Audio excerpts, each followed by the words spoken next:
जय माता रानी भक्तों, आप सभी का स्वागत है आपके अपने चैनल पर संदीप भक्ति ज्ञान गंगा में। भक्तों, आज की इस वीडियो में आप सभी को चैत्र नवरात्रि की बहुत सारी शुभकामनाएं।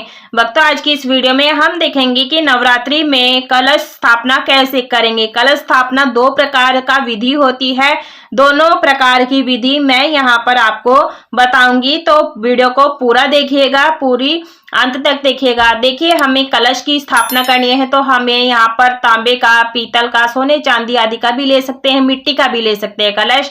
उसके बाद में हमें अष्टदल कमल बनाना होता है, तो मैंने सफेद अक्षत लिए हैं, चौकटा रख लेंगे और साथ में कलावा रख लेंगे इस प्रकार से, और पंच पल्लव ले लेंगे। पंच पल्लव मैंने यहाँ अशोक के लिए हैं, आप आम के पत्ते भी ले सकते हैं, पान के पत्ते भी ले सकते हैं। तो देखिए, हमें हार्ड वाले पत्ते लेने हैं, कोमल पत्ते नहीं लेने हैं। उसके बाद कलश में डालने के लिए लेना है लौंग, इलायची, सिक्का, सुपारी, हल्दी की गांठ, पुष्प ले लेंगे। लौंग आपकी जो है फूल वाली होनी चाहिए, खंडित नहीं होनी चाहिए। थोड़ा सा गंगा जल चाहिए इस प्रकार से। तो देखिए, जो जटा वाला नारियल ले लेंगे, पानी वाला। तो देखिए, हमें माता के पूजन में श्री कलश की स्थापना करनी होती है, चुनरी रख लेंगी। तो ये सामग्री है, आप एक दिन पहले ही एकत्रित कर लें, उसके बाद आप कलश की स्थापना करें।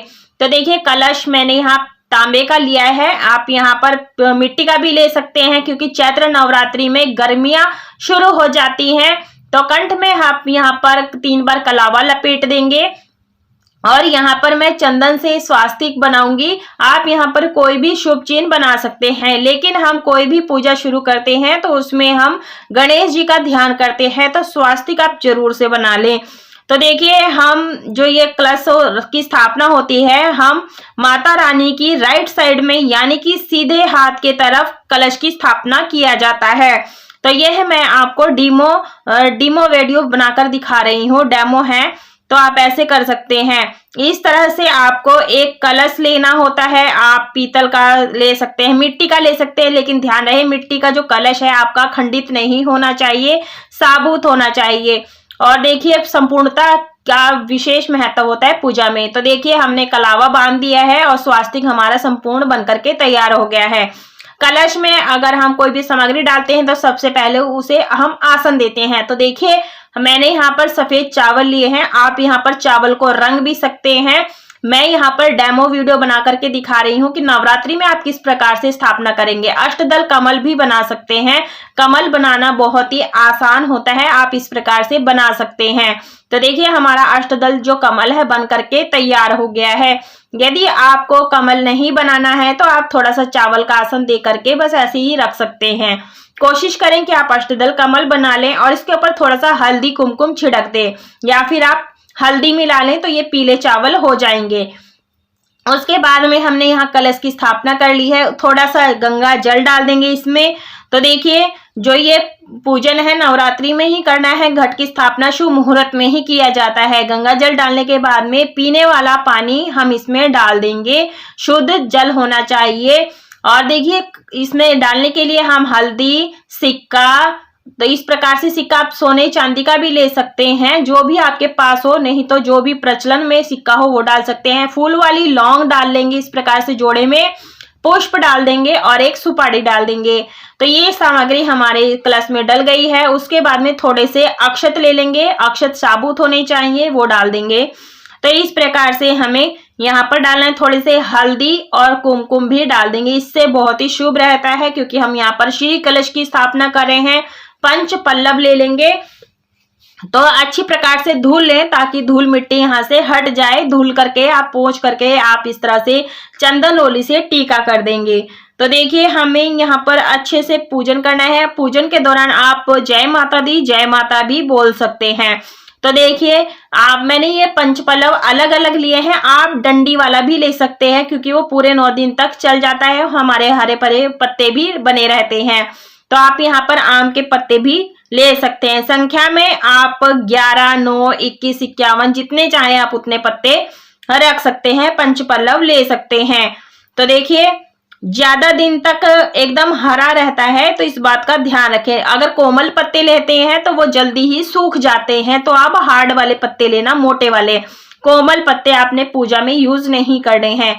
उसके बाद में हम ये सारे पत्ते कलश में लगा देंगे इस प्रकार से। तो देखिए मैं यहाँ पर एक प्लेट ले रही हूँ, उसमें अक्षत डाल देंगे। तो देखिए भक्तों, जिस प्रकार से आपका तांबे का कलश है तो आप तांबे का ही पात्र होना चाहिए, तभी संपूर्ण माना जाता है। यदि आप मिट्टी का यूज कर रहे हैं तो मिट्टी का ही पात्र पूर्ण पात्र होना चाहिए। मेरे पास नहीं था तो मैंने यहाँ पर स्टील का ही रखा है। तो इस प्रकार से आप रख लें। और नारियल हमें जटा वाला लेना है। ध्यान रहे, जो डंडी की तरफ लटका होता है उसकी तरफ मुख होता है। जो मुख है वो पूजा करने वाले की तरफ होना चाहिए। जहां पतली चोंच होती है उधर कोई भी आंख वगैरह नहीं होती है, तो ये आपने पीछे रखना होता है। तो इस प्रकार से हमें चुनरी लपेट लेनी होती है। आप अच्छे से लपेट लें और इसमें आप टीका भी कर सकते हैं।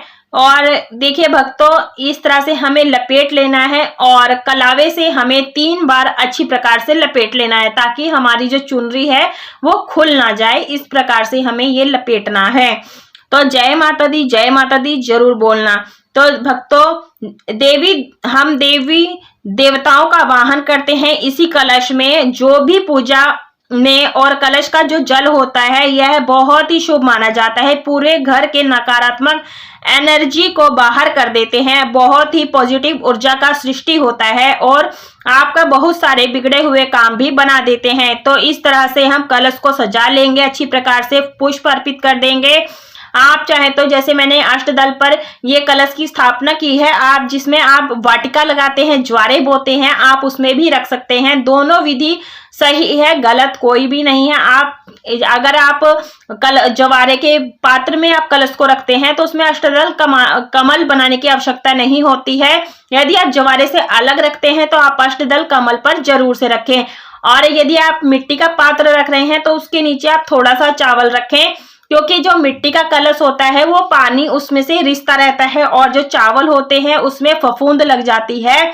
तो इससे हमारी जो पूजा का प्रभाव है वो कम हो जाता है। तो आप कोशिश करें कि कम से कम चावल रखें, मतलब आसन देना है।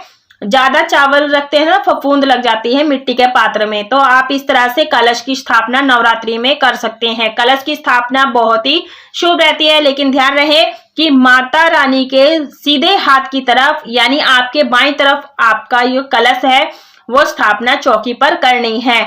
तो ये बहुत ही सिंपल साधारण सी मैंने पूजा विधि मैं दिखाऊंगी कि कलश की स्थापना कैसे करनी है, लेकिन ये मैंने आपको डेमो वीडियो करके दिखाया है। तो इसी तरह से हम उनके आसन में बिठा देते हैं और गंगा जल से ही जितना चाहे आप उतना भर सकते हैं। वीडियो अच्छी लगी वीडियो को लाइक शेयर सब्सक्राइब जरूर से करें। राधे राधे।